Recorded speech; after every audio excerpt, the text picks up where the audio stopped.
The time of the gentlelady has expired. The gentleman from Ohio, Mr. Shabbat. Thank you, Mr. Chairman. I'd like to start by stating clearly and unequivocally that I reject white supremacy and all forms of hate. I'm quite sure that my colleagues on this side of the dais share that point of view. In fact, I'm quite confident that my colleagues on the other side of the dais do as well. Ms. Owens, let me begin with you if I can. I think it's fair to say that you didn't start off on the conservative side of the ledger. Is that correct? That's correct. I was a liberal. Okay. And so just on a couple of issues, and you mentioned them in your statement, but just to go back to them, if you could tell us again kind of what they are and what hatred that you've experienced as a result of having this point of view. You mentioned the term Blexit. Would you describe what that is and what hate that you've experienced as a result of your position on that? I launched a movement called Blexit, which is the black exit from the Democrat Party. When I became educated about the issues and stopped reacting emotionally, which is what the left wants us to do, presumably, when they hold up pictures of burning churches, I began to examine the facts and look at some of the narratives they were spinning. For example, in 2016, it was police brutality, and I realized that they are dissuading us against our own best interests. And I wanted to have a more productive dialogue with the black community about the issues that are actually affecting us and impacting us. When I announced that I was a conservative, I've never seen anything more racist, more disgusting, more vitriolic, and more hate that's come my way in my entire life than the things that Democrats and the media say about me today. I've been referred to as an Uncle Tom, a bed wench. For those of you that don't know, that means a slave that sleeps with the master, a house nigger.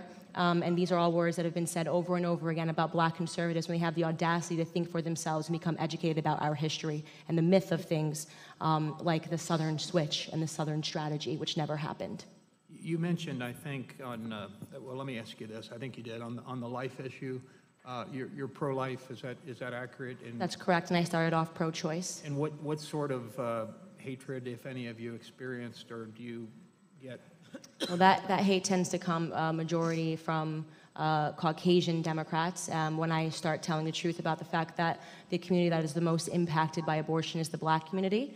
800 to 900 black babies are aborted every single day. That amounts to about 18 million black babies aborted since 1973. And the black population has stagnated. Our population growth has stagnated completely. These are the kinds of logical discussions that I've had that have earned me all the titles that we discussed before. I've got a whole bunch more questions, but thank you for your time. I'd like to turn to Mr. Klein, if I could, for a couple minutes. Mr. Klein, when you were giving your opening statement, you got interrupted. What were you going to say? And I'm not blaming the chair because it was overtime. There were several witnesses that did that, and I get it. It's tough being chair sometimes. But what were you going to say? What was your point? I was going to make two. If you could turn the mic on there. Oh, I'm sorry. That's Thank all right. you. I was going to make two important points that it was very painful to me that in light of the vicious anti-Semitic remarks made by Representative Omar and others, that no one in that party, many in that party defended her, saying she's not an anti-Semite, and there was no consequences. She was not thrown off of any committee, as Stephen King was for his outrageous remarks. And I was going to simply end by saying we need to investigate the Students for Justice in Palestine and BDS terror connections. We need to demand university leaders, very important, condemn SJP hate groups by name. They won't condemn them by name. They just say we're against anti-Semitism. We must demand colleges must suspend and expel students who commit these terrible actions against Jewish people, and that Title VI should be invoked, and they should lose federal funding if they don't do the right thing when it comes to anti-Semitic bigotry. And finally, we should be having consequences for members of Congress who make hateful and outrageous comments against blacks, Muslims, or Jews. And when it comes to Jews, we have not seen that. Are there any, you mentioned members of Congress. There's a former member of Congress, I understand, that made a comment about Prime Minister Netanyahu recently. Are you familiar with that, and what is your understanding and what's your concern about that comment? Well, that was Beto O'Rourke, who I believe you're referring to, who called Benjamin Netanyahu a racist. Nothing could be more absurd than that. He was involved in helping Ethiopian Jews, black Jews, come to Israel. He's actually had the most positive policies toward the Israeli Arabs of any prime minister we've ever had. So this is a ridiculous statement. Also, I might add, Benjamin Netanyahu has not built a single new community in Judea and Samaria since he's been prime minister. None. So it's not like he's even building all over the place, which is attributed to him regularly. So this comment was just really outrageous and despicable, and I think it should almost disqualify him for a higher office. And by him, you're referring to who? Beta O'Rourke. Okay, thank you very much. My time's expired. The gentleman from Tennessee, Mr. Cohen. Thank you, Mr. Chair. Firstly, I would like to mention that there was a fire just outside of Knoxville about a week ago, 10 days ago, where Highlander Education Research Center was burnt to the ground. Highlander is a famous think tank for activists, for people against nonviolence, where Dr. King went to be trained, where Rosa Parks went to be trained, where many people involved in the union movement have been trained. And when they went and looked at the damages, they found a symbol of white nationalism on the grounds, painted on there, similar to what was in New Zealand, similar to what has been seen in Charlottesville. And I have written a letter to Attorney General Barr asking him to look at the possible hate crimes or white nationalism that was exhibited there, and I would like to have that letter and the pertinent attached stories about Highlander and a swastika painted on the rocks at the University of Tennessee publicly entered into the record without objection. Without objection. Thank you, sir. First, I'd like to ask, is it Hersonoff? Ms. Jackson Lee asked you about white nationalism, and the main folks they're against are African Americans or blacks. And I'm not competing in any way whatsoever, but isn't it a pretty close race between African Americans and Jews for the hatred of white nationalists? You know, I agree with you, Mr. Cohen, that we shouldn't compete. These things are absolutely linked. You might start with some white supremacists on anti-Semitism, and you will get to anti-immigrants, refugees, Muslims, African Americans, and vice versa. And I think, again, that if you look at these ideologies, and our researchers spend time, we look through tens, and in some cases hundreds of millions of comments, images, and videos online. What you see on this is that there is white supremacists used to want to keep dominance. After the civil rights era, they became more and more scared of the extinction of the white race. If they will call people who are LGBTQ degenerate or sodomites. Excuse me, I'm just going to use the words that we see over and over. They will look at the genetic inferiority of people that are not white. They will demonize refugees and immigrants. They will look at Muslims.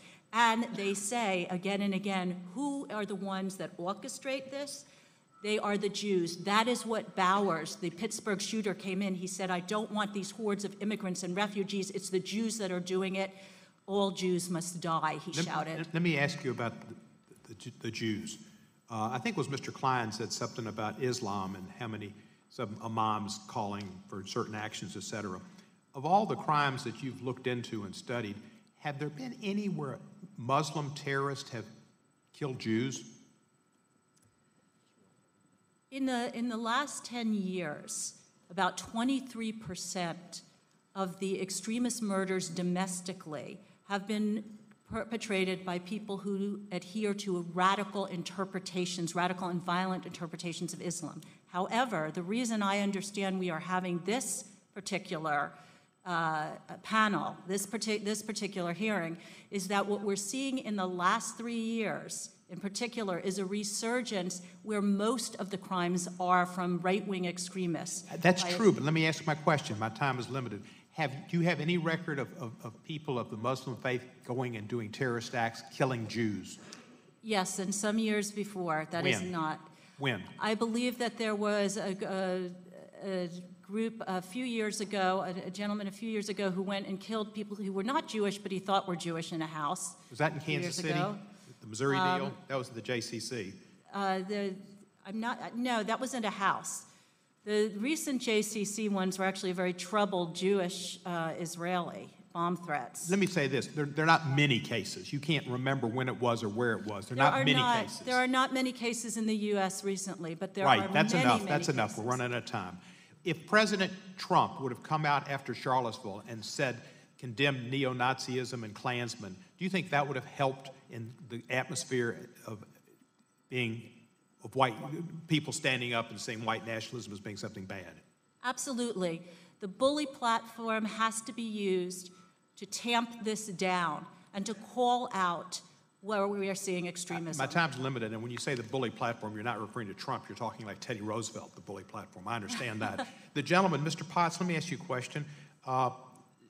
Twitter has an opportunity for a person to report a tweet if they think it's abusive or harmful or hateful, et cetera. Does Facebook have that ability, and do they make it easy for people to do? The gentleman's time has expired, but the witness may answer the question. Thank you, Congressman. Thank you, Chairman. Yes, we do have the same. We have a similar ability. It is fairly easy to do to report those, and we also use our tools to surface those proactively when we can.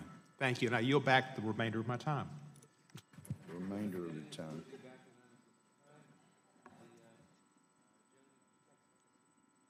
The gentleman from Texas, Mr. Gomer. Thank you. And do appreciate all the witnesses being here. And I do think we all agree. I'm not sure all agree that all agree, but I think we all agree. No one should have to suffer like any of you have, your children, family members. Nobody should. It is outrageous.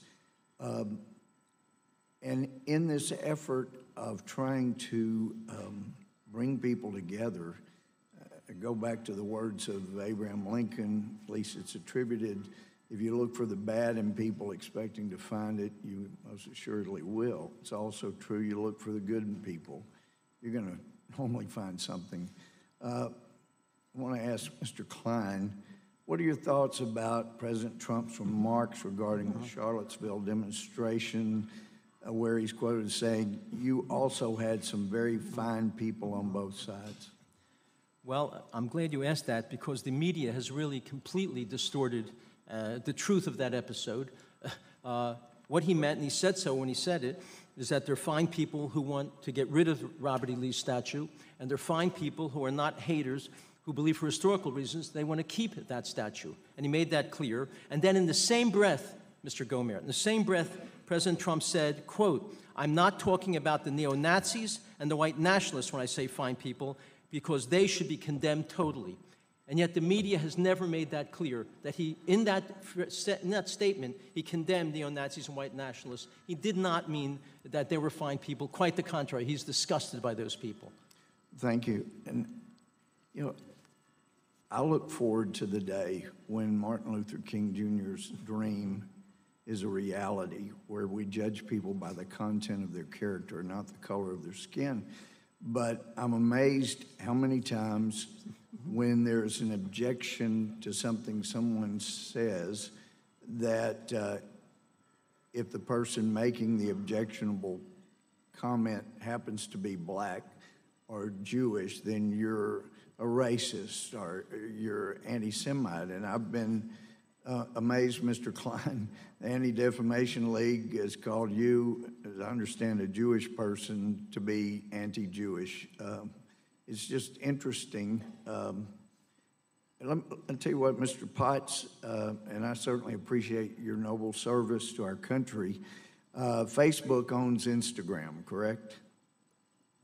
Thank you, Congressman. Yes, Facebook does own Instagram. Yeah, and do they have the same, does Instagram have the same standards as Facebook?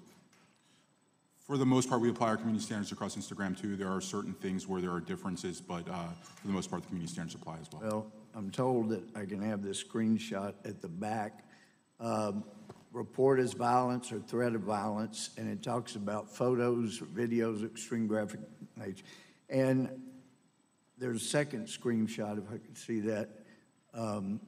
Here you have someone that's calling, we crush the United States under our feet, et cetera. That was reported, and within a minute, the report came back from Instagram that there's no problem here. Basically, these aren't the drones you're looking for, just move on. So I'm really curious, if you're going to enforce these standards, why are they so quickly enforced and erroneously enforced against people like my friends Diamond and Silk?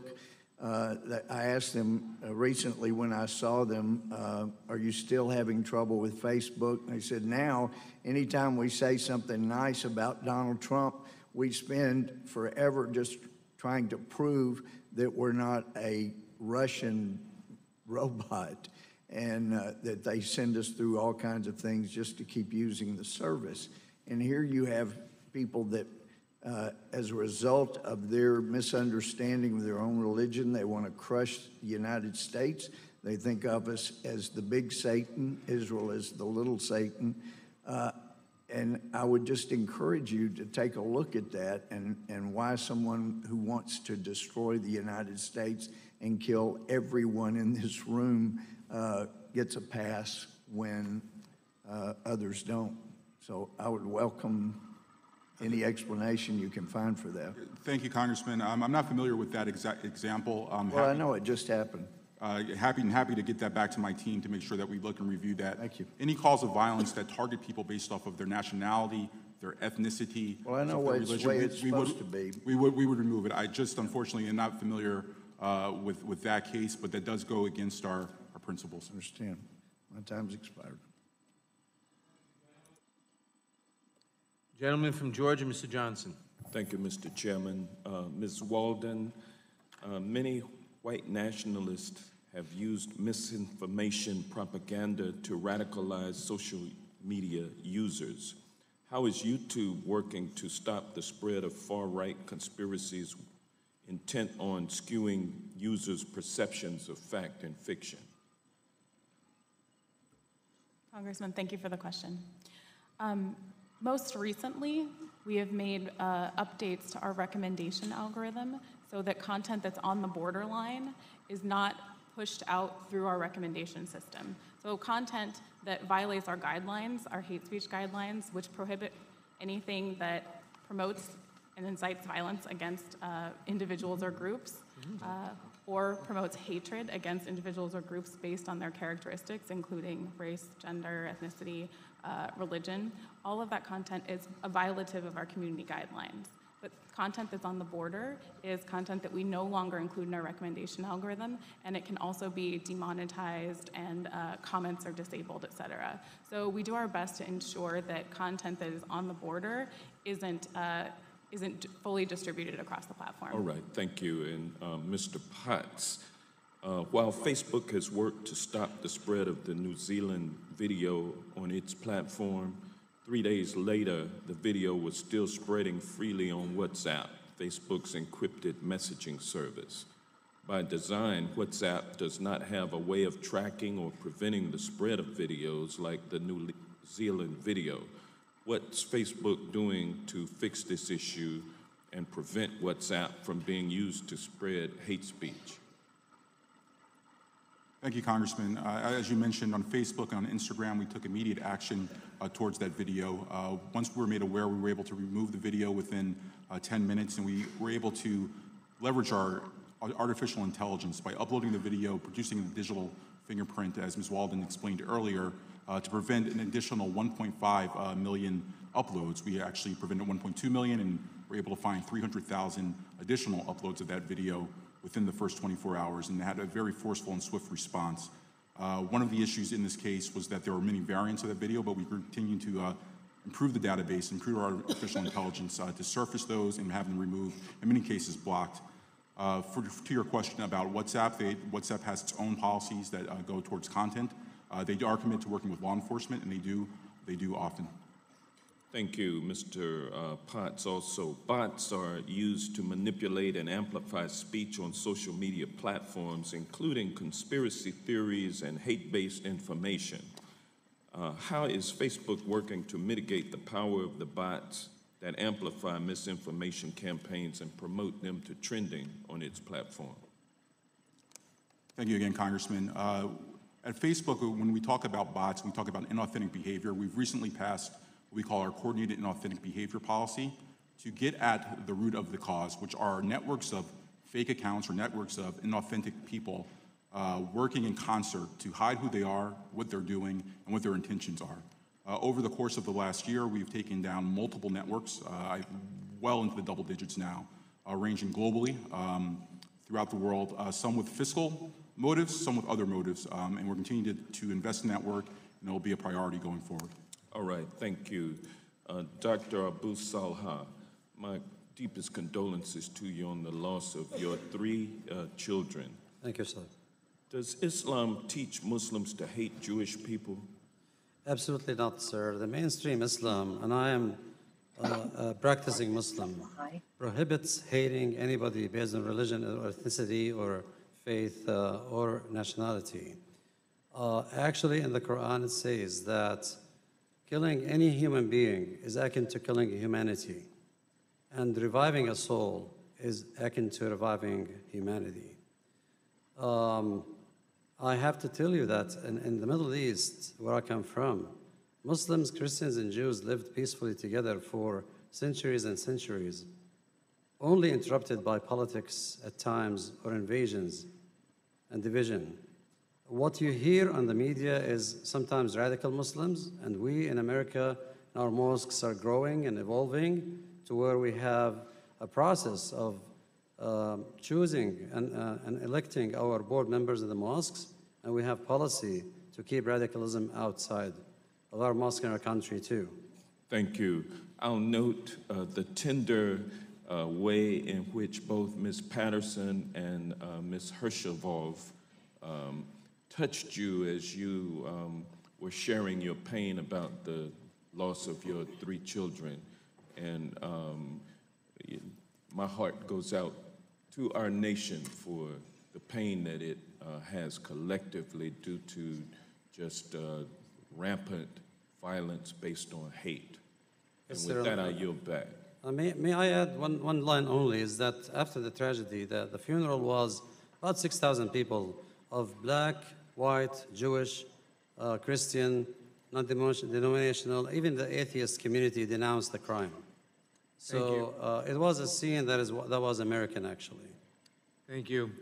Before we go to the next witness, next member, I want to announce we have received a number of statements that will be included in the hearing record. I will not be able to read all of the names of the organizations because they're numerous, but they include the Leadership Conference for Civil and Human Rights, the Sikh Coalition, the Simon Wiesenthal Center. I ask unanimous consent that all the statements we have received be included in the record. Without objection, I also ask unanimous consent to enter into the record the letter to the committee from the NAACP requesting that we conduct this hearing in the first place. Again, without objection.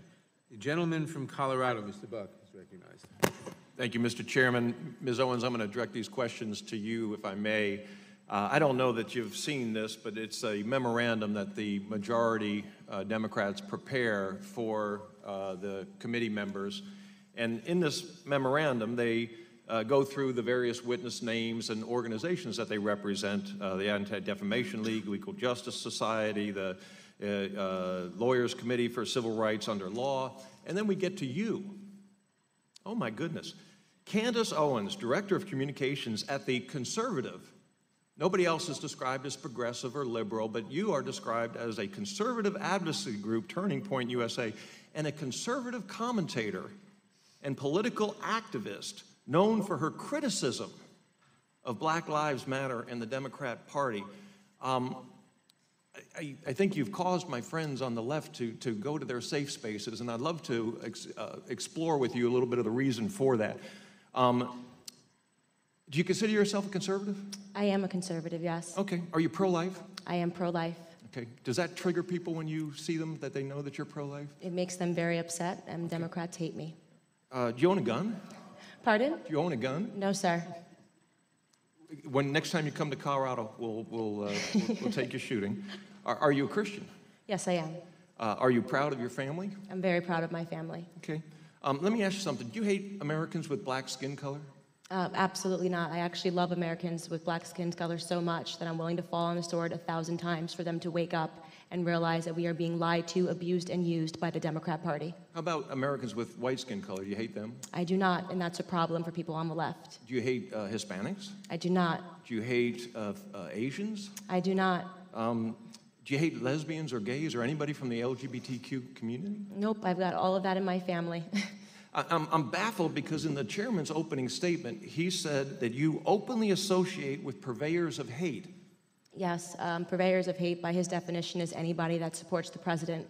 I support the president because he's done a tremendous job in helping the black community, despite all of the rhetoric from the media and leftists, which do not want him to be successful. Tell me a little bit about how the president has helped the black community, if you would, please. Well, he's lowered the black unemployment rate. It's the lowest it's ever been in the history. He's getting us off of our feet. We see, I believe the last number I checked was 3.5 million people are off of food stamps, something that the Black Caucus sat down and didn't applaud. Neither did any of the Democrats applaud, because they want a system where blacks are dependent on the government.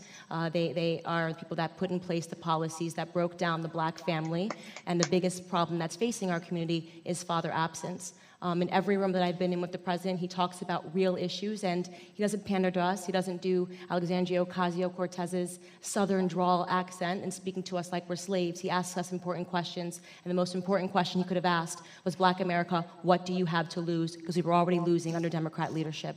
Do you believe that you openly associate with purveyors of hate? I absolutely do not. I have no tolerance for hate whatsoever. Do you believe that college campuses should be open discussions, or there should be open discussions on college campuses for various issues?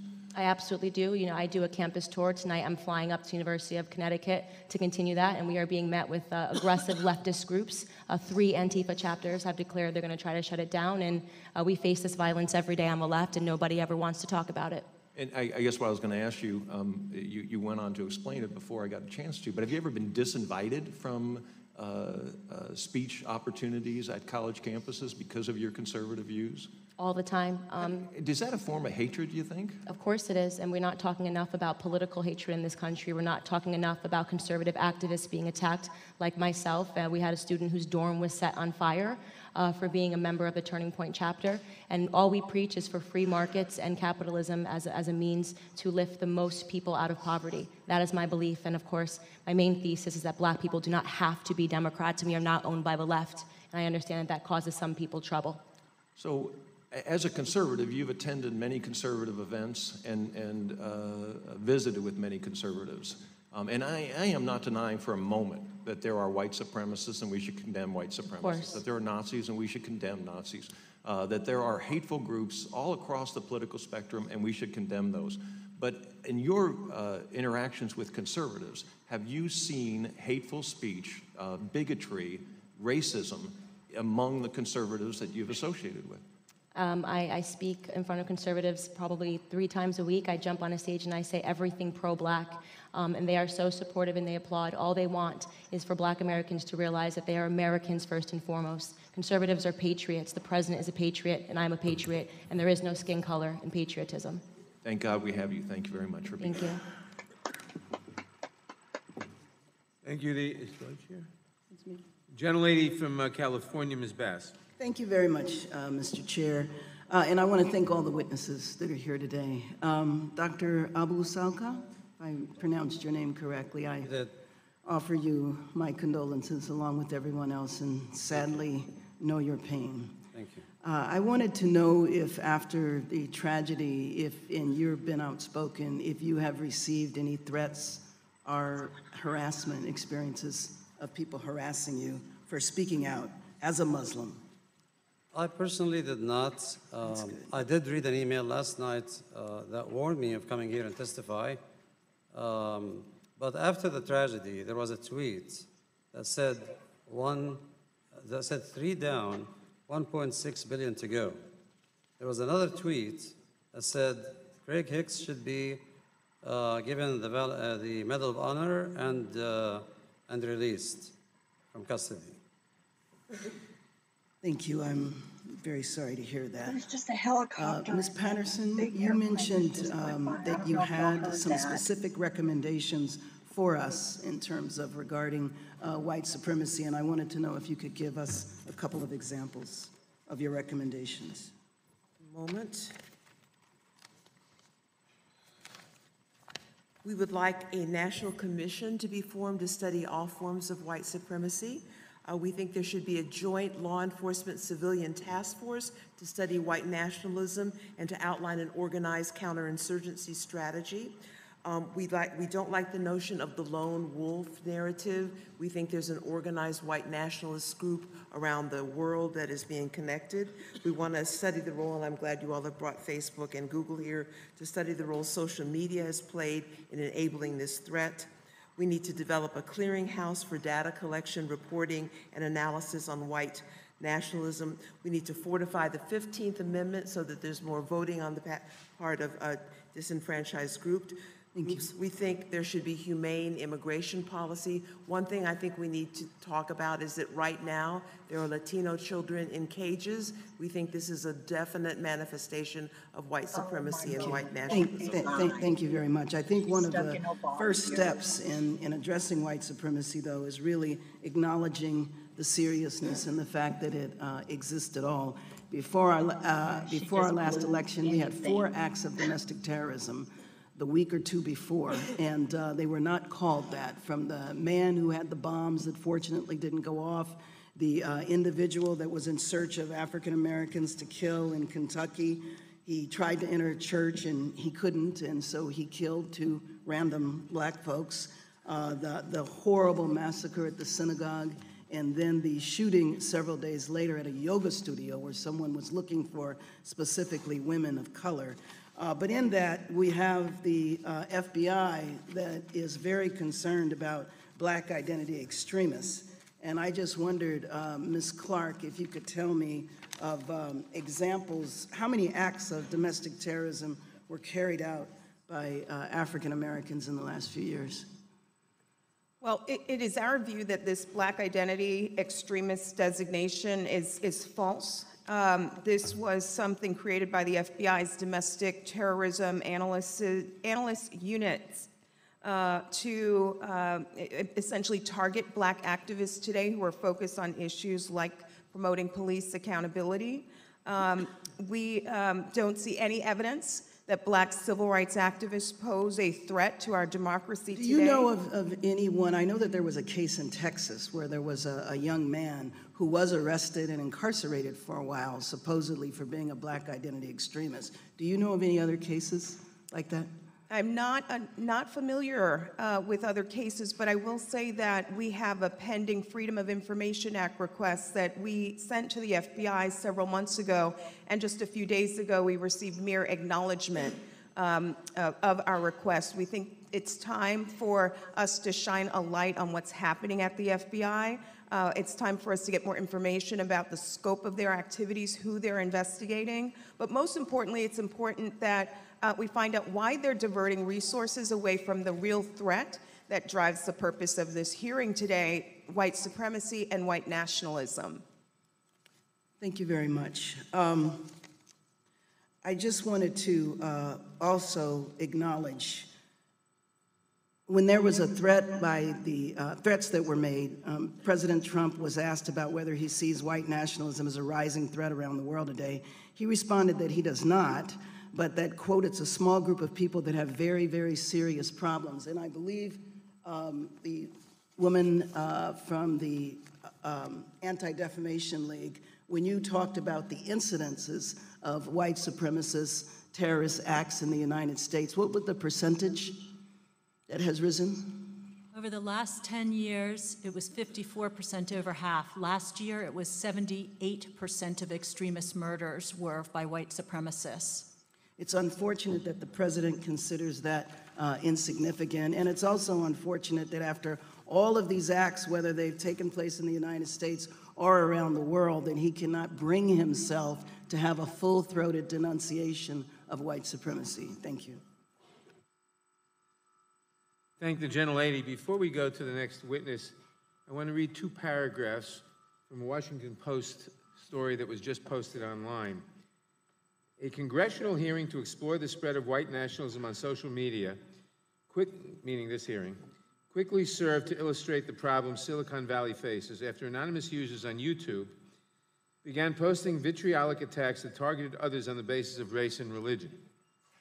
The hearing held by the House Judiciary Committee was streamed live on the video site owned by Google, which is testifying Tuesday. Alongside the stream, a live chat featured posts from users, some of whom published anti-Semitic screeds and argued that white nationalism is not a form of racism. These Jews want to destroy all white nations, wrote, I won't put in the name. Anti-hate is a code word for anti-white, wrote another, etc. So this just illustrates part of the problem we're dealing with. Could that be a hate hoax? What? Could that be another hate hoax? Just keep an open mind. All I know is what I just read. The gentleman from Arizona, Mr. Biggs. Thank you, Mr. Chairman. First of all, I ask unanimous consent to include in the record a list of political violence perpetrated or promoted by leftist organizations. Without objection. Thank you. And I also, I'm riffing on something that Mr. Buck, the gentleman from Colorado, was talking about. But in the listing of witnesses in the chairman's memo, it did something I've not seen in my brief time in Congress, or indeed in my many years of legislative service in my home state. That is an editorial comment about a witness. Some might even consider that this not so subtle editorializing is in and of itself an indicia of animus. It's unfortunate, but it demonstrates how easy it is to let one's bias appear even in what is supposed to be an innocuous listing of witnesses for this hearing. Would the gentleman yield? Yes, I will yield, sir. I assume you're referring to what is written about Candace Owens, where it says she's a director of communications at the conservative advocacy group Turning Point USA and a conservative commentator and political activist known for her criticism of Black Lives Matters and of the Democratic Party. I don't think she could quarrel with the accuracy of that. It's a simple statement of who she is.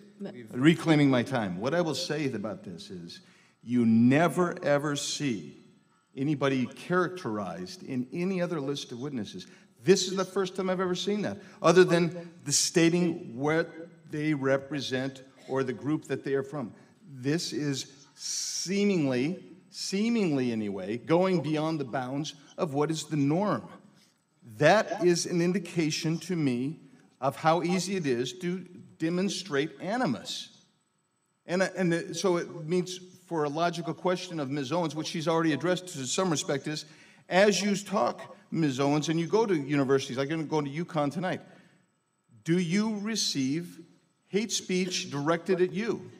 All the time, and I really do feel that the media on the left has made it okay. And I do just want to add that my biography, which I submitted, you reduced it to one sentence, calling me just a conservative activist, and it wasn't what I said or what I submitted to your office last night. And I just think that you opened with anti-Black bias, and I see it coming from the chairman today. And Ms. Owens, these efforts to shut you down when you speak publicly on issues that you care about under the protection of the First Amendment, are they peaceful? No, they're really scary. They threaten us online perpetually. I receive threatening letters to my home when the media drums up narratives and pretends that I hate Black people or that I hate gays or that I hate Muslims with no evidence supporting any of those claims. What they're inviting is for people to think it's okay to be violent towards me when they see me. They want to make it an act of virtue for people to be violent towards Black conservatives that are outspoken. And there are, on occasion, false accusations and staged hate crimes. What impact do those have on actual, real hate crimes? It makes it harder, I think, for people to come forward or for people to believe it. I don't see enough condemning of what Jussie Smollett did to this nation in terms of tearing us apart and causing a debate. And obviously the left was quick to believe him and put him on a platform despite absolutely no evidence. And it just makes it harder. Again, it just makes it harder for us to come together as a nation, which I think is what the president is trying to do, bring everybody together. And Ms. Owens, are you familiar with the case of Isabella Chow, who is a UC Berkeley senator who was harassed because of a position she took? I'm not.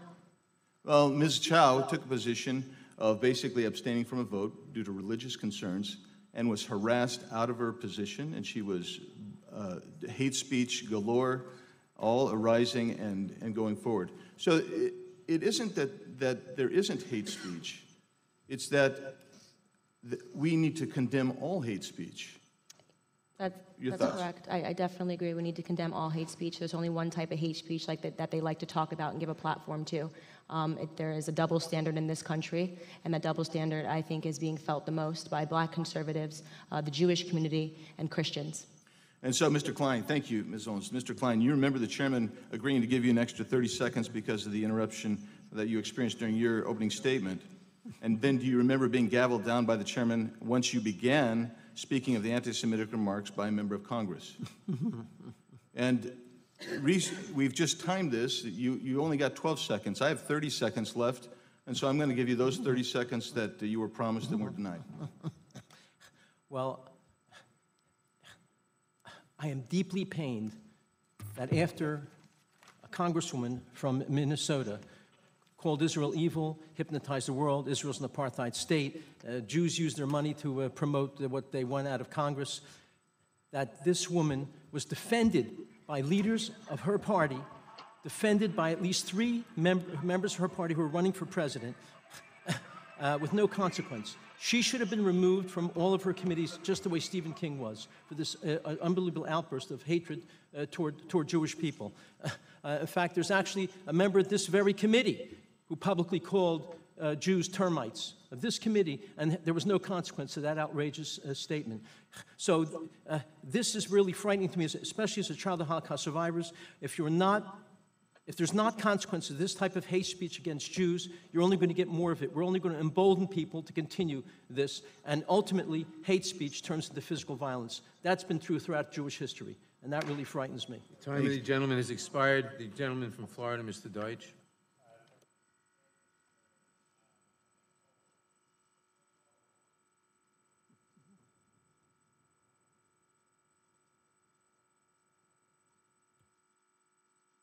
On because I didn't turn on, Mr. Chairman. Ms. Potts, thanks for your service to our country. Dr. Abu Salah, thank you for being here today. I cannot imagine the pain that you feel every day, but your being here and speaking out is helpful for this committee as we work to make sure that the government is doing everything that it can to address hate crimes, to focus, as we are this morning, on the rise of white nationalism. I wanted Ms. Hirschnow to ask just a couple of questions. There was a episode of the New York Times podcast, The Daily, last year about a Gainesville, Florida police officer who was shocked by the murder of Heather Heyer at the Unite the Right rally and was concerned because Richard Spencer was going to be coming to the University of Florida and he reviewed websites, videos online, tried to prevent violence in Gainesville, and found a complete lack of intelligence reports on the alt-right from government sources. The state police and the FBI didn't have helpful information for him. Then you look at this story, and that was focused on the Justice Department. Then you look at the story from just a week or so ago about the Department of Homeland Security and the Branch of Analysis and the Office of Intelligence and Analysis that focused on the threat from homegrown violent extremists and domestic terrorists, share that information with state and local law enforcement, and that group was, that branch of INA focused on domestic terrorism was eliminated, and the analysts were reassigned, and there were explanations given as to why that was. But the question that I think both of these get at is, since the ADL tracks and reports on extremism, if you could tell us what you think the government, in particular the Justice Department, Department of Homeland Security, can be doing more of in order to track and respond to these kinds of threats, and whether the kinds of reporting like the one that the New York Times reported on last year, or this article just a week or so ago, accurately reflect a sense that there is not enough attention being paid. What more can the government what more should they be doing? What should we be focused on? Thank you for that question, Mr. Congressman. I agree with what you imply, that there has not been enough attention. And again, that is what this hearing is about, not other forms of extremism, but one that has been under-resourced, under-discussed. We at the ADL are very concerned about the disbanding of that DHS intelligence group. We think that the DHS needs to do much more to coordinate DHS, DOJ, FBI in tracking extremism and domestic extremism. To disband that in an uncoordinated way among other places is not the best thing to do. That being said, and we've supported legislation that you have sponsored, sir, we are well aware that to be careful in tracking, and you can't go over the edge of what is constitutionally protected. And we've worked with you and will continue on that. But this disbanding is absolutely the wrong direction. This is not paying attention to a rising threat. And this government can do more than one thing. You do not have to stop paying attention to other threats by putting the necessary resources into this one. Thanks. Mr. Potts and Ms. Walden have talked about the way that online platforms have responded to hate. I'd actually like to focus on a different direction and ask you, Ms. Hirshenov, how white nationalist groups actually organize online, whether it's on existing platforms or on the dark web, and why is it that we seem to throw up our hands and say, it's the dark web, we can do nothing about it? Why shouldn't that be a focus of our work to go at the root of this, which is these horrific posts that so often lead to violence? So that is a terrific question. First of all, let's look at Pittsburgh and New Zealand. And let me just take a moment to clarify something that was inaccurately said about the New Zealand shooter being a lefty echo terrorist, because that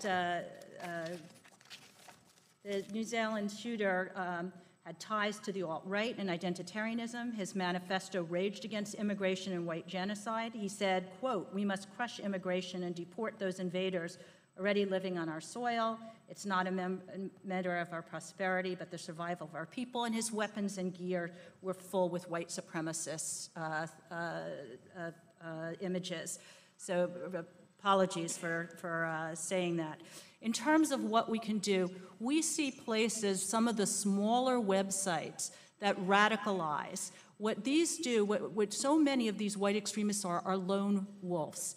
They're not part of like a hate group. They don't go out to their neighborhood like decades ago to find the local Ku Klux Klan.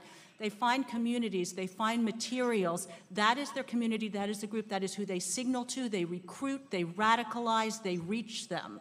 So and then if they're thrown off of bigger platforms, they go on to smaller ones. So what I would say on the social media is, one, we do have to be careful about whether in taking stuff off of the web where we can find it, we push things underground where neither law enforcement nor civil society can prevent and de-radicalize. There is a balancing act there that we have to do with. Yeah. May I say two more things, Mr. Chairman? Quickly. Okay, to the tech companies, I would say that there is no definition of methodologies and measures and hate, the impact, what type, is it images, is it podcasts? We don't have enough information, and they don't share the data. In order to go against this radicalization and to counter it, we need better information and a more rigorous framework. Time of the gentleman has expired. Mr. Clintock from California. Thank you, Mr. Chairman. As I've been listening to the testimony and the questions, it strikes me that perhaps both sides are losing a perspective of why we have a First Amendment. It's because the freedom to speak our minds is absolutely essential to a free society. Jefferson said, "Error of opinion may be tolerated where reason is free to combat it." Speech can be ugly, disgusting, hateful, prejudiced, and alarming, but it can never be dangerous to a free society as long as men and women of goodwill have the freedom of speech to dispute it, challenge it, and reject it. Suppressing speech, even the most hate-filled speech, doesn't diminish its influence, it strengthens it. I think Churchill made this point very clearly when he said, "It is the very conflict of spiritual and moral ideas which gives the free countries a great part of their strength." You see these dictators on their pedestals, surrounded by the bayonets of their soldiers and the truncheons of their police, yet in their hearts there is unspoken fear. They are afraid of words and thoughts. Words spoken abroad, thoughts stirring at home, all the more powerful because forbidden terrify them. A little mouse of thought enters the room, and even the mightiest potentates are thrown into panic. And then he goes on to say, A state of society where men may not speak their minds, where children denounce their parents to the police, where a businessman or small shopkeeper ruins his competitor by telling tales about his private opinions. Such a state of society cannot long endure if brought into contact with the healthy outside world. Free societies don't punish words and thoughts, they punish deeds.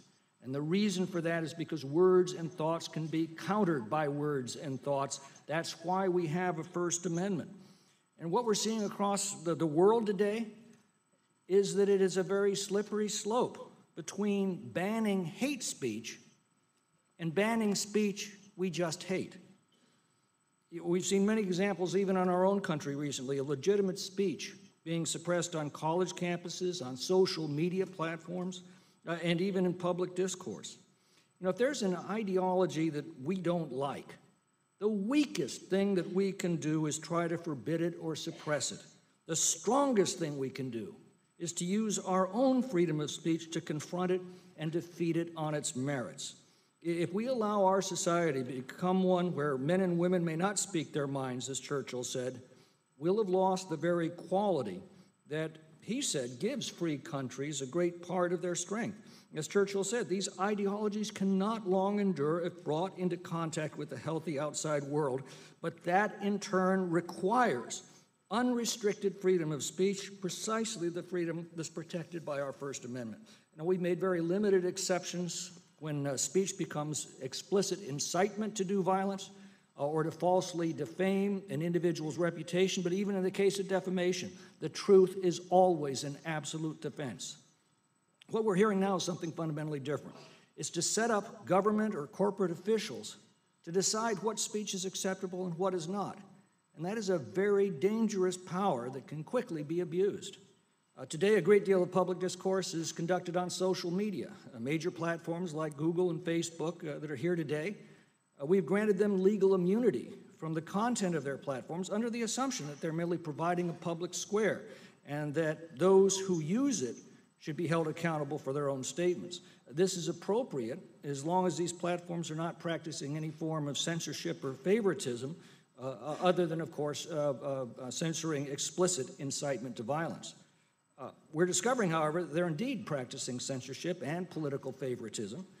This is their right as private corporations, but once they begin to practice censorship and political favoritism, they cease to be neutral platforms and instead become publishers who are responsible for their content and subject to action for incitement or defamation. So my question to the internet platforms represented here today is, I don't think you can be both. You can't be a neutral platform and at the same time exercising editorial control over content. So question very simply is, which are you? Are you a neutral forum or are you an editorial publication responsible for your content? Mr. Potts, Ms. Walden, which is it? Thank you, Congressman. First and foremost, Facebook is a tech company. We are not a platform in that sense. We are not a content creator. We do not edit content, although we do moderate content under our community standards. After hearing your discussion, I think those are many of the issues that we wrestle with. To give people the ability to have a voice on a platform, but also to balance safety. We err on the side of allowing more speech. We want to give people the voice, but we do have to draw lines somewhere. And we feel that by drawing lines around things like calls to violence, even some things that are more just egregious, child pornography, for example, by not having that on the platform, we'll give the platform to more people so they can share their voice. And so it's a constant tension that we wrestle with. We wrestle with daily. My teams wrestle with it all the time. We try to strike that balance. It's a hard one. We know that there are many opinions. We want to be across all the spectrum of ideas, to have those ideas fostered on the platform. But again, it is a difficult discussion.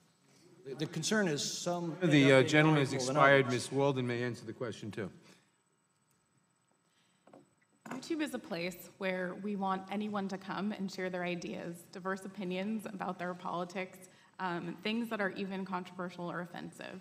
Our community guidelines are politically neutral, and YouTube is a place where users are uploading content. So the community guidelines are in place to ensure that we are creating a free and open platform for users to upload their own content, but they're also in place to ensure that that's happening free from hate, from violence and harassment on the platform. The time of the gentleman has expired. The gentleman from Louisiana, Mr. Richmond. Thank you, Mr. Chairman. Let me start by asking unanimous consent to place into the record a letter that I wrote as chair of the Congressional Black Caucus June 17th of last year to Attorney General Sessions and Acting Director McCabe, expressing our concern over the alarming number of hate crimes, the rise in hate crime, and all of the other things, and asking this Congress to hold a hearing. So I want to thank you for doing that, and I'd like to insert that into the record because that was before Tree of Life. Without objection. That was before Charlottesville. So I want to thank you for stepping up to the plate and having this hearing. Let me just say, because we heard a pretty accurate description of the First Amendment, and I will not impugn any intent to it, but I think that there was one glaring omission, which is you don't get to yell hate in a crowded theater. And just because you're upset with your station in life and sitting in your mama's basement in your boxers, you don't get to spew hate that you know will incite violence because you can hide behind anonymity. It was said that we're fear-mongering, and the concern over white nationalism may be misplaced or even, I think it was quoted as stupid. I will just tell you that the families of the Emanuel 9, those were real funerals. Those are real kids without real parents. Those are real grandparents who were worshiping the Lord and invited the young man in and let him share with them their worship experience. And according to the perpetrator, he said they were so nice, they were so welcoming, I almost changed my mind. So I want us to put it back in perspective what we're talking about here. It's not just free speech. We are talking about inciting violence. We're talking about finding and influencing weak people to do dastardly deeds because the pain is very real. And now look, I'm equal opportunity and I'm very honest about how I feel. We know words have consequences. You can ask Congressman Steve Scalise. Words have consequences, and we owe the American people better rhetoric.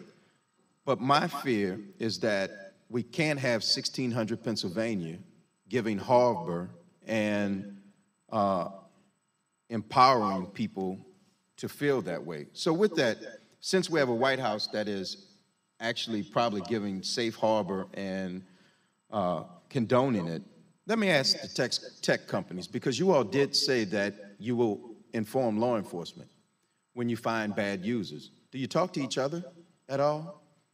So that all the so if you identify somebody, will you then alert Google and Twitter and Facebook and Instagram and everybody? Do you all coordinate at all?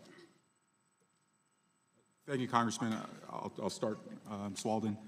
We do have a strong industry partnerships. One is the GIFCT, and that is the Global Internet Forum for Counterterrorism. So in a case like New Zealand, for instance, when we became aware of that, our first priority was to work with the New Zealand law enforcement, which we did.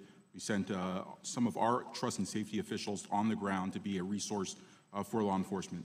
But one of the next steps we took was to upload the images into our AI, designate it as a terrorist attack, and then go work with companies like Microsoft, Twitter, Google, Snapchat, others, sharing that across the board so they could also be on the lookout and then enact their systems to prevent it. I can just reiterate that the Global Internet Forum to Counter Terrorism is a body that the four companies founded, and in the context of New Zealand, it is a way in which we used hashes to ensure that we were minimizing the distribution of that content in the context of New Zealand. There have long been close partnerships between the companies on working on issues around hate and violent extremism and terrorism, and we find that that really enhances our ability to learn from one another in the ways that we're tackling these problems that are unique on our individual platforms. Well, thank you, and I would just encourage you all to figure it out because you don't want us to figure it out for you. So thank you, and with that, I yield back, Mr. Chairman. Thank the gentleman. The gentleman from Pennsylvania, Mr. Reschenthaler. Thank you, Mr. Chairman, and thank you to all the witnesses for being here today. So the first time I ever spoke on the floor of the U.S. House, it was to condemn white nationalism and white supremacy. I'm very proud of this. I'm also very proud of the fact that earlier this year, when a member of my own conference of my own party made inexcusable remarks, Republican leadership acted very quickly and disciplined him. In fact, that member sits on 0 committees right now. It's a shame that the same can't be said for my colleagues across the aisle.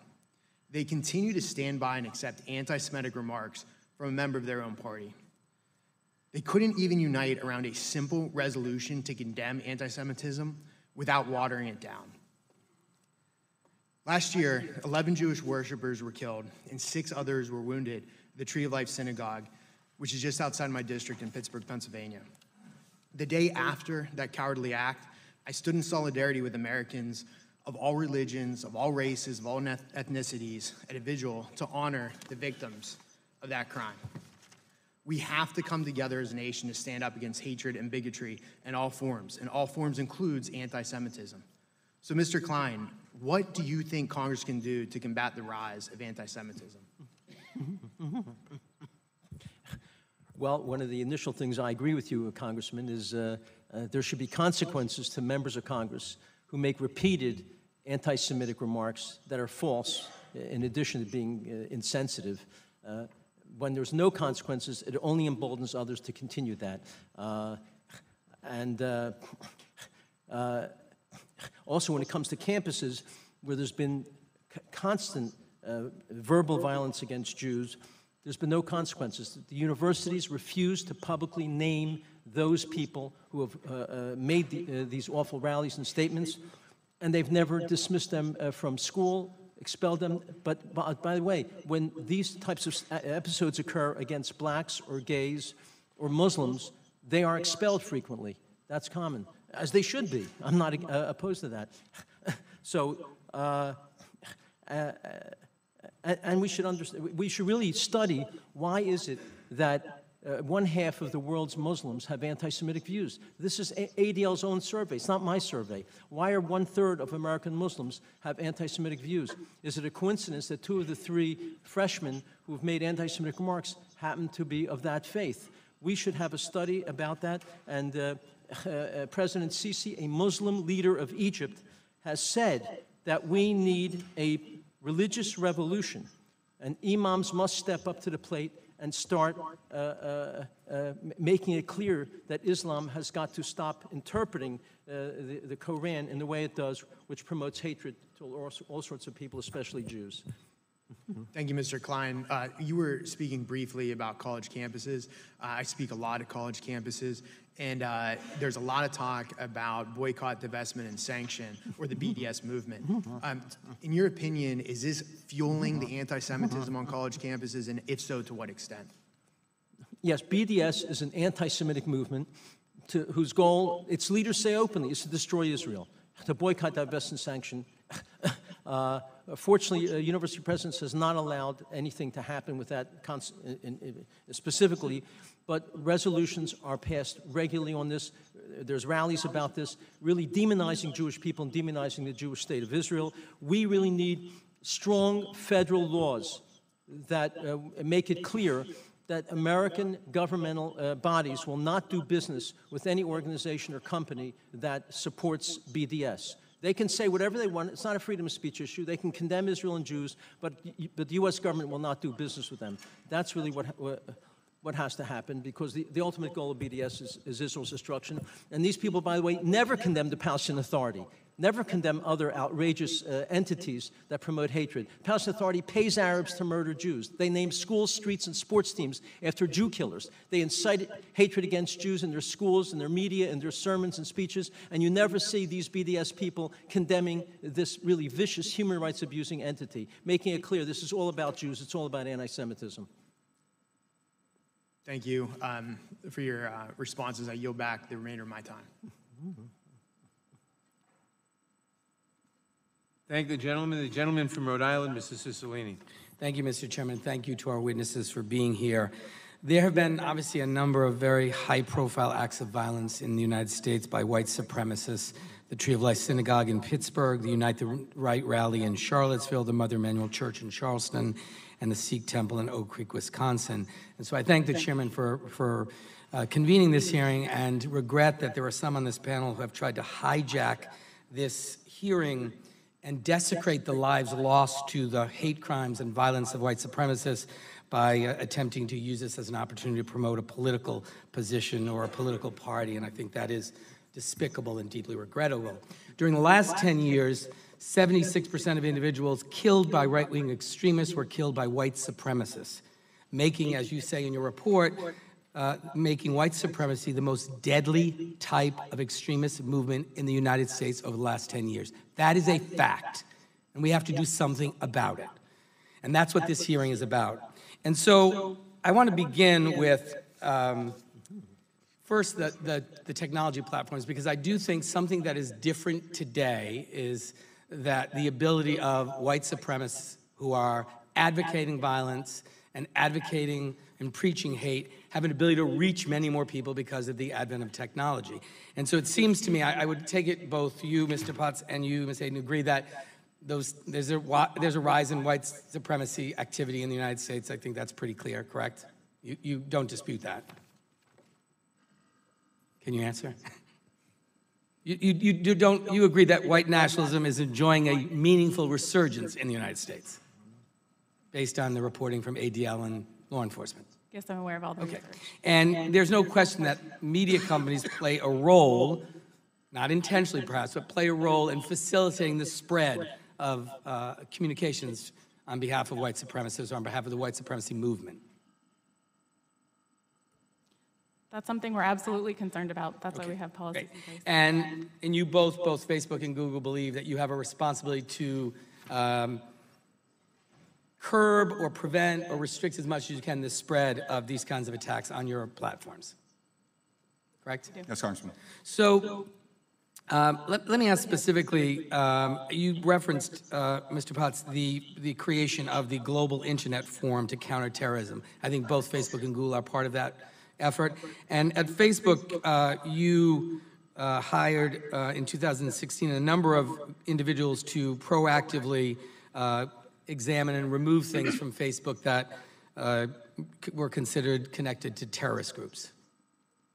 That's correct, Congressman. And that has been a reasonably successful effort so far, has it not? We've made significant investments and significant progress. And will Facebook today commit to dedicating the same kind of full-time team to proactively removing white supremacist content and promoting counter speech as you did with terrorist propaganda?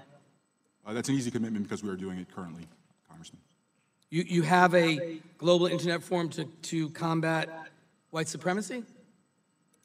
Congressman, we treat white supremacy and white hate organizations under our terrorist standard. So let me ask you about a particular case. Facebook announced on March 27th that it would ban white nationalist content from its platforms, acknowledging that white nationalism and separatism cannot be meaningfully separated from white supremacy and organized hate groups. A few days later, on March 30th, Facebook publicly said that the video from Faith Goldie, entitled Race Against Time, where she stated openly that people of color and Jews are replacing white populations and specifically urged viewers to help stop the white race from vanishing, did not violate Facebook's policies. A week later, as of last Friday, the video remained on the platform and was only formally removed yesterday. So my question is, why was it not immediately removed? Facebook has said it will ban Faith Goldie and other accounts, including from the Aryan Strike Force. But what specific proactive steps is Facebook taking to identify other leaders like Faith Goldie and preemptively remove them from the platform? Thank you, Congressman. When we become aware of someone that espouses hate and violence that has ties to these ideologies. We do review them, and we will remove them if we can find those necessary links. I think that's the case with Ms. Goldie. I believe she was removed from the platform. There'll be no praise, support, or representation of her on our platform going forward, and I believe that is effective as of yesterday. Mr. Chairman, I'd like to just read and ask the witnesses to respond to a letter from Ben the Ark to the committee that reads in part, "It is not only the Trump administration's rhetoric and refusal to unequivocally condemn white nationalism that is problematic, but his actual xenophobic policies have emboldened the most openly racist elements of our society and pose grave danger to immigrants and people of color. Violence does not just take the form of mass shootings and vigilante murders. It is also family separation and refugee bans. It's not just racist slurs about Mexicans and Muslims, it's the misuse of executive power and the declaration of a national emergency. Social movements on the extreme right are energized by such policies and such words. Some of them move to violence, others mobilize to pull the country through policies and through politics ever more in the direction of bigotry, mistrust, and polarization." It feels like that's the elephant in the room that's been absent. The role of the bully pulpit of the President of the United States, and I'd ask at least, I'd ask the first three witnesses. And I wanted to express to Dr. Abu Salhad, thank you for being here, and we all express our deep condolences, and your courage and strength to be here is a nice way to honor your three children. Thank you. I'm not sure. Dr. Henshaw from the ADL. Certainly. Thank you, Congressman. I completely agree with you. There are two things that we need from our leaders. One, we need what they say, and when they dehumanize and demonize refugees or Muslims or anybody else from a marginalized community, that's a problem. And the other is policies, what they do. And when you have anti-Muslim bans and anti-immigration and refugee stuff, this gives embrace and emboldens white supremacists. I am not saying that they are white supremacists. I am saying that this is celebrated and emboldened, so you are absolutely right. Thank you, Ms. Patterson. As I said earlier, I come here in peace, and I think I only see 2 members of the GOP here. Is that correct? Right at this moment? Make a statement, please. Pardon? No, but this is important. I think the point you raised is very important. I was delighted to hear that the Congress has come out against white supremacy and white nationalism. But one thing that troubles me and friends of mine is that you don't seem to say anything when President Trump says these provocative things that we think embolden white supremacists and white nationalists. And I understand the political dynamics, but we would love to see Republicans stand up and say, Mr. Trump, what you're saying is not helpful. It harms people of color. It harms Muslims. And so I would just call upon you, not in an adversary way, but in a genuine way, if you find things that he's saying are negative, that you would say something. We would like that as well. Quote him accurately, too. Time of the gentleman has expired. The gentleman from Florida, Mr. Stubbe. Thank you, Mr. Chair. I would love to see my Democratic colleagues condemn anti-Semitism. I have a resolution that I have filed.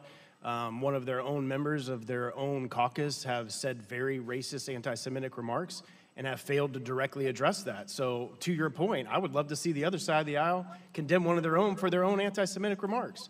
I would like to take my time to yield to Ms. Owens. If there's anything that's been said, I'm the last Republican here, so if there's anything that you would like to respond to, I'd like to give you the balance of my time to do that.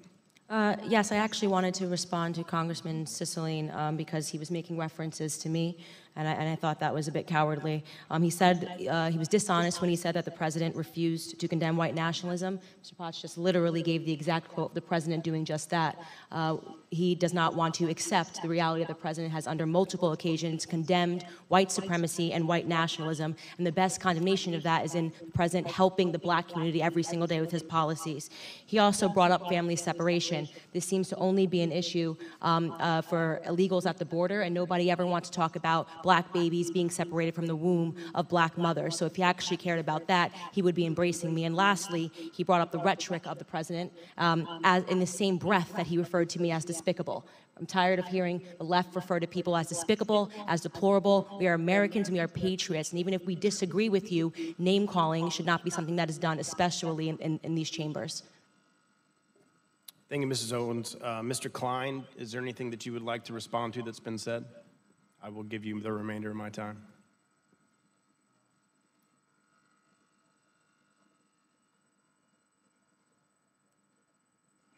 mic.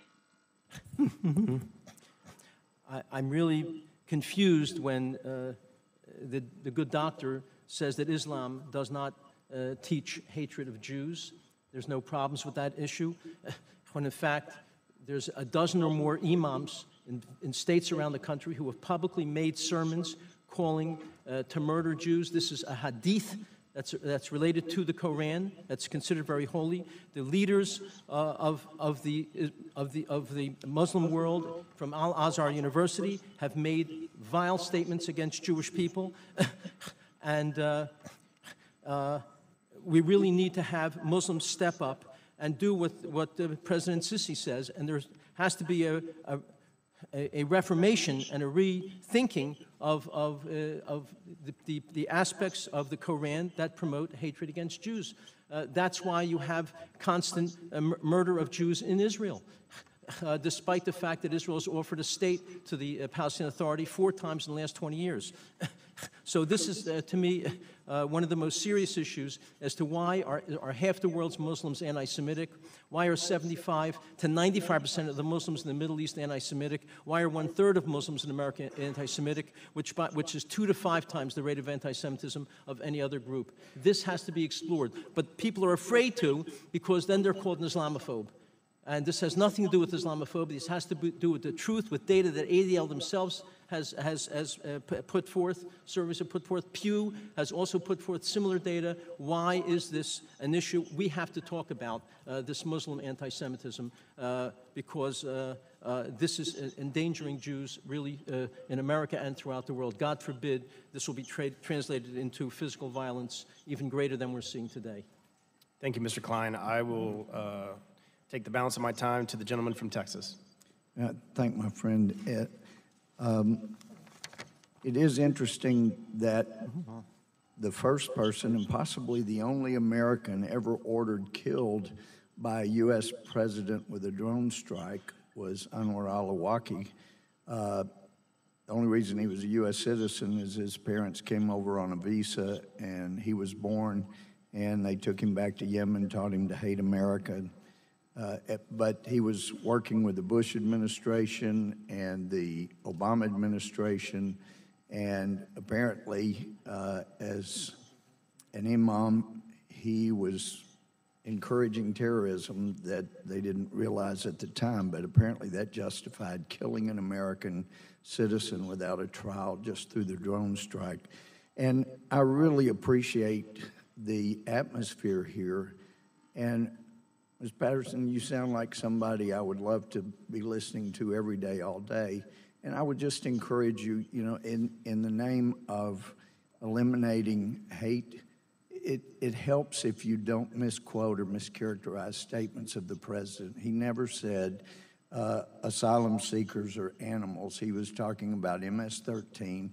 And if you see the pictures of what they have done, I don't condone calling humans animals, but I've sent people to prison. I've even sentenced people to death and agreed with James Byrd's killers being sentenced to death. Thank you. My time's expired. Thank you, Mr. Chair. In congressional hearings, the minority party gets to select its own witnesses. And of all the people that Republicans could have selected, they picked Candace Owens. I don't know Miss Owens. I'm not going to characterize her. I'm going to let her own words do the talking. So I'm going to play for you the first 30 seconds of a statement she made about Adolf Hitler. I agree. I actually don't have any problems at all with the word nationalism. I think that it gets, the definition gets poisoned by elitists that actually want globalism. Globalism is what I don't want. So when you think about, whenever we say nationalism, the first thing people think about, at least in America, is Hitler. You know, he was a National Socialist, but if Hitler just wanted to make Germany great and have things run well, okay, fine. Problem is that he had dreams outside of Germany. He wanted to globalize. He wanted everybody to be German, everybody to be speaking German. All right, so my first question is to Ms. Hirschenoff. Ms. Owens said, quote, if Hitler just wanted to make Germany great and have things run well, okay, fine. The problem is that he had dreams outside of Germany. So when people try to legitimize Adolf Hitler, does that feed into white nationalist ideology? It does, Mr. Liu. I know that Ms. Owens distanced herself from those comments later, but we expressed great concern over the original comments. Great, thank you. So there's been a lot of talk today. I'd like to focus on actual policy responses that our government can do to try to mitigate the threat of white nationalism. I know that in my district in Los Angeles just last month, 2 swastikas were painted at Pan Pacific Park along with the Trail of Blood. I met with Jewish constituents in my district who mentioned that at their synagogues, they've all had to increase security. As you know, there is a nonprofit security grant program at the Department of Homeland Security. Do you believe it'd be worthwhile to increase funding to that program? The ADL has, for establishment reasons, First Amendment reasons, been very cautious and wary of government funding to religious institutions. That being said, we well understand the fear and the safety. So I think that is something that has to be done very carefully in terms of what entanglement. I know in the place where in Westchester County where I live, the state and local governments provide a great deal of protection to the synagogue to which I belong. So I do understand, and I would like to work more with Congress, but I want to caution about where we entangle. This is a very difficult thing to do because when we're scared like this, of course we want money. So that is a great point you make, and I want to note that this program would apply to mosques as well as synagogues, so it is not specific to the religion. But it is true, the First Amendment does affect all these issues, including, for example, private sector companies to say whatever it is that they want. Now, I'd like to also talk about a second program, and this was one that I'm going to ask Ms. Clark about, and it has to do with the Trump administration wanting to cut a very specific office called the Community Relations Service Office in the Civil Rights Division of the Department of Justice. Can you first explain to American people what that office does and why it would be a bad idea to cut funding?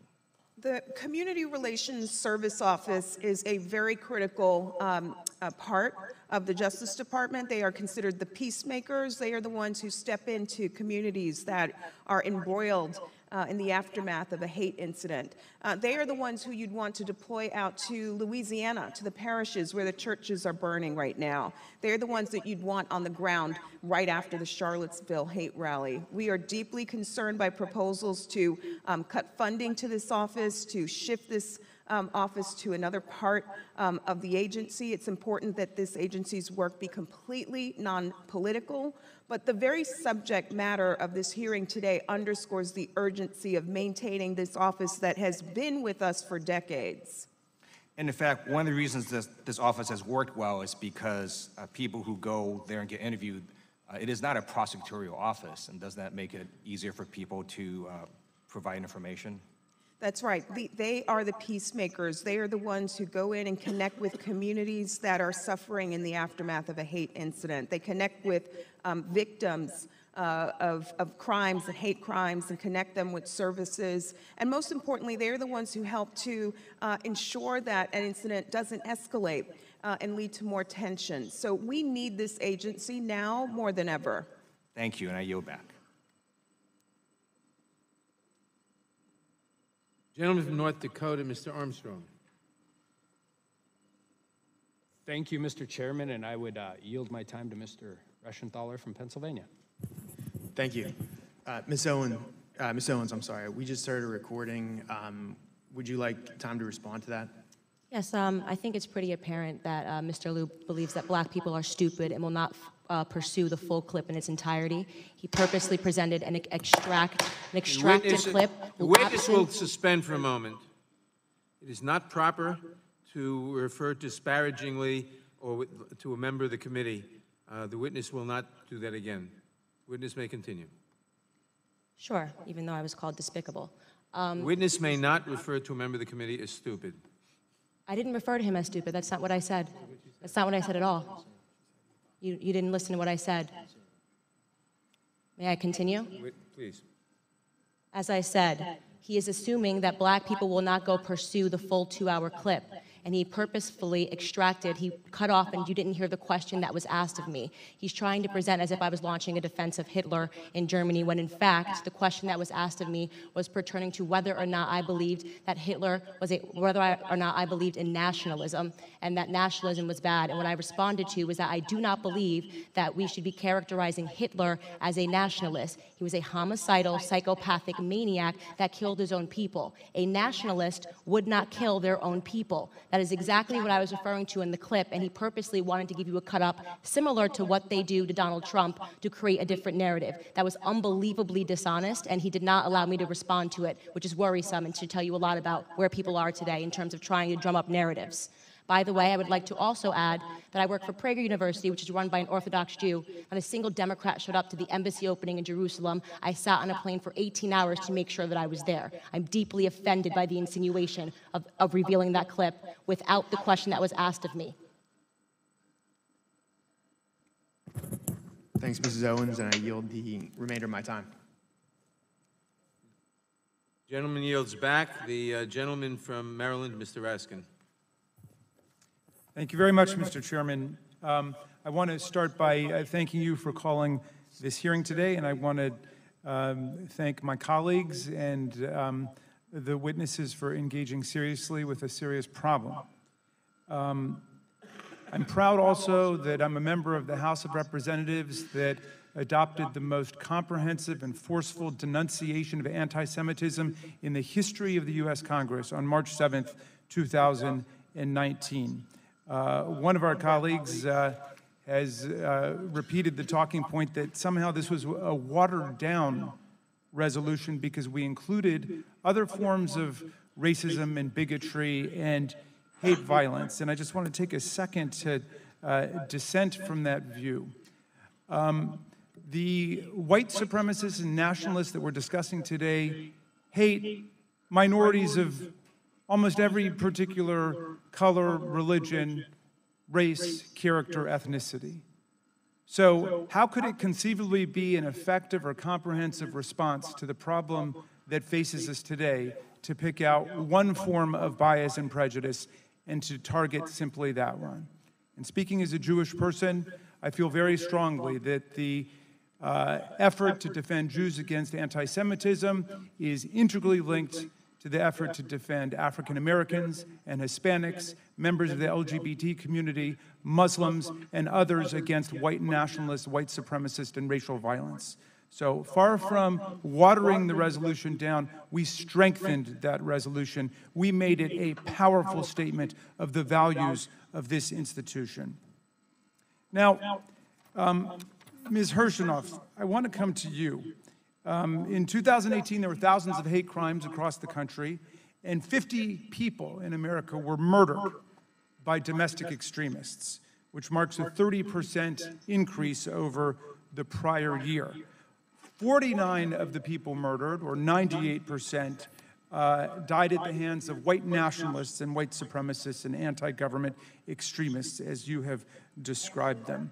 In 2017, the FBI documented more than 7,000 hate crimes, which was a sharp increase over just a few years before. And these are crimes that are motivated by racism, anti-Semitism, anti-Muslim bias, and anti-LGBT bias.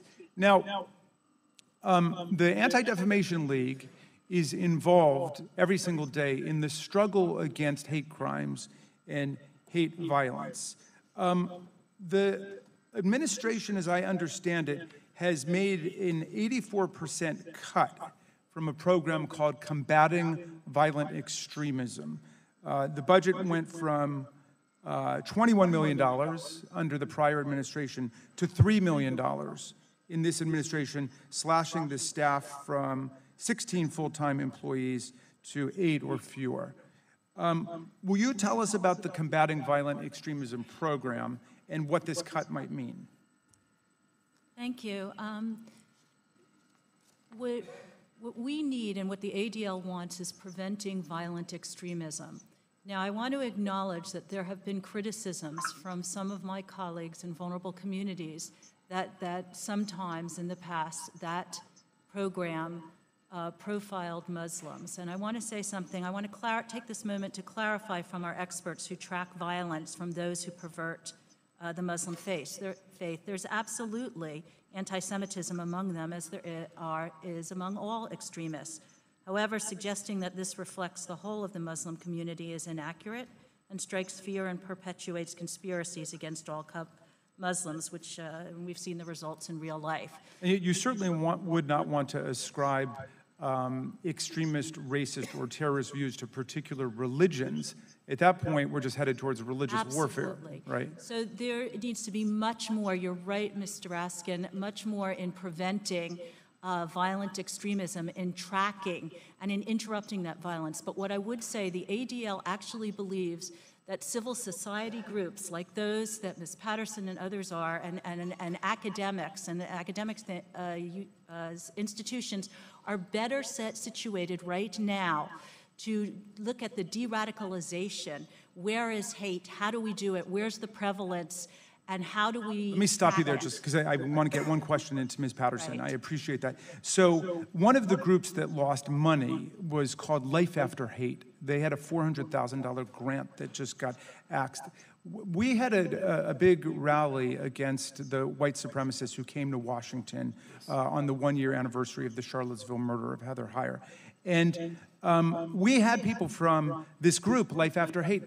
They took young people who'd gotten into extremist groups because it gave them a sense of belonging. It gave them a sense of membership. Some people are actually racist, anti-Semitic ideologues, and others are confused, unemployed young people who have nowhere to go. And this group is working to get them out of it.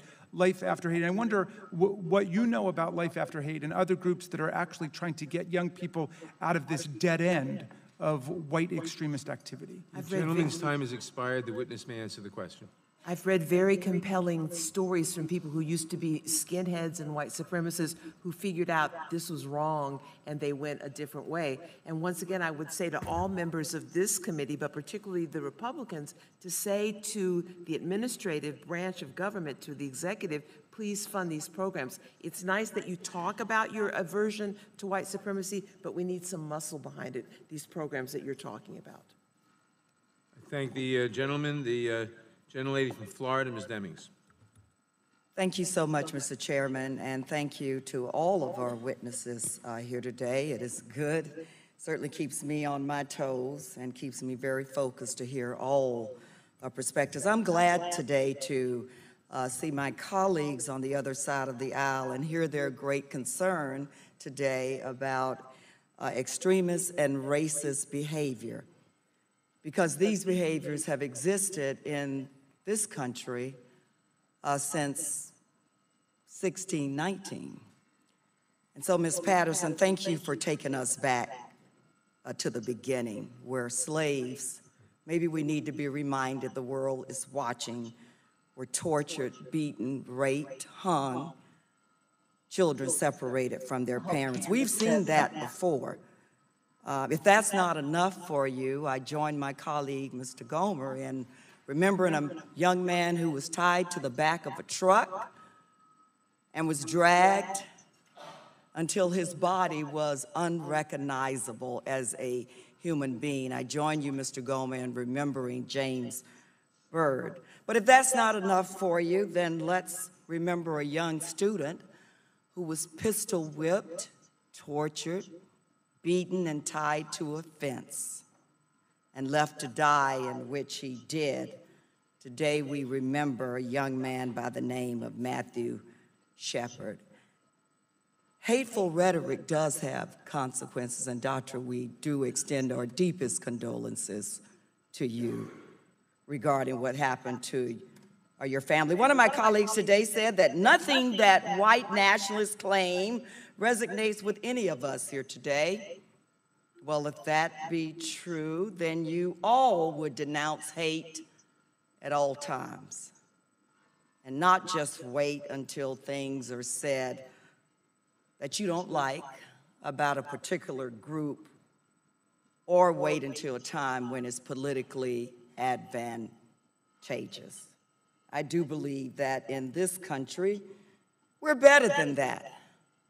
And let me remind my colleagues, because we're the ones with the authority and the power to make the decisions. It took my Republican colleagues over a decade to take any action against one of their own who had a reputation of making disparaging remarks. But what are we going to do about it? Because, you know, there is hope. We do have an opportunity to move forward. And I'd like to direct my question to Mr. Potts and Ms. Walton with regard to your platforms being used to spread hate and possibly violence. The hateful rhetoric comes first, it seems, and then the action comes to follow it. Groups including the Leadership Conference on Civil Rights, Civil Human Rights, and Color of Change have called for civil rights audits of tech companies after repeated failures to effectively and timely remove violent content, particularly relating to hate crimes. We've heard about New Zealand, so I don't need to talk about that. Would your companies be willing to submit to an external audit from academics and other external stakeholders? And I'd like to know why or why not. And Mr. Potts, we'll start with you. Thank you, Congresswoman. Currently, we have employed Laura Murphy, one of the leading civil rights, both leaders, civil liberties leaders in America, to do a civil rights audit. She actually published her first set of findings in January of this year, and she'll continue to examine our processes, our policies, and the room for unintentional bias that may creep into our system. And then I assume that she'll also make those public. Obviously, we give Ms. Murphy a lot of space to do her audit. She'll conduct that in a deliberate way. So you've already agreed to make those results public? And some of those results are currently public right now. Thank you very much for that, because it is about getting better, isn't it? It really is. Absolutely. Thank you. Ms. Walden. Thank you. We didn't receive a similar request to do an audit. However, we work very closely with organizations like the Leadership Conference, like Lawyers Committee, like ADL, Muslim Public Affairs Council, et cetera. We're part of ADL's Cyber Hate Problem Solving Lab, and so we work very closely with organizations to ensure that their work informs the way that we think about these issues. Would you be willing to submit to an audit? We undergo audits under the European Code of Conduct on Hate Speech already, so that is certainly something we've made public and I think are willing to do so. So it's something you're willing to take a look at Absolutely. doing? Okay, thank you. Mr. Chairman, I yield back. Thank you. Thank the gentlelady. Ms. Scanlon of Pennsylvania. Thank you very much. You know, today's hearing comes at a time when incidents of hate and violence are increasing at an alarming rate. And as I'm sitting here listening to the testimony today, I'm thinking about the impact just in my own district. I mean, in October, I attended services at our local temple after the Squirrel Hill incident, and you know, had to pass the police cars parked outside to protect the temple. And just a couple weeks ago, I went to our local mosque in Upper Darby to meet with our Muslim neighbors there after the shooting in New Zealand, and had to pass, you know, the police cars there. On Sunday, I was in Charleston with family for a family event, and took the opportunity to attend services at Mother Emanuel, as I had 2 years previously. And I did have some consolation while I was there in knowing that just a few weeks ago, this committee held hearings on gun violence, and the House passed the Charleston loophole bill, which would have denied a gun to the white supremacist who murdered people at Mother Emanuel. So we have made a little bit of progress, but we are far, far from being through. And just the fact that we hear that, you know, white nationalists are fundraising off this hearing today by live streaming it is really, really troubling. Ms. Clark, can you speak to what more the Justice Department could be doing in this space? Thank you for that question. We've talked a lot about hate crimes and the need for the Justice Department to bring more resources to bear investigating and prosecuting the perpetrators. But I want to make sure that before we close out this hearing, we also talk about the impact of hate on children. We know that there has been a 25% increase in hate incidents in the K to 12 context. And again, this is a place where the Justice Department has resources at its disposal to make sure that our schools are safe environments, safe learning environments for all kids, regardless of race. We're also seeing hate play out in the workplace. And here, too, the Justice Department can play a role in stamping out the hate that African Americans, Muslims, and other minorities are experiencing in the workplace. We need a Justice Department that is willing to roll up its sleeves and bring every resource to bear on combating this crisis. We know through our own work at the Lawyers Committee for Civil Rights Under Law that law enforcement agencies on the ground are often ill-equipped and under-resourced and not prepared to confront hate. So making sure that the Justice Department is stepping in to provide support to bring perpetrators to justice, thinking about hate and how it's playing out in schools and at workplaces is also critical. And then finally, data collection is so key. We know that there are a lot of hate crimes that go underreported, but more importantly, a lot of law enforcement agencies fail to report data to the federal level as they are required to. Finding ways to incentivize better data collection and better data reporting is also crucial in the war against hate. Okay, thank you for that.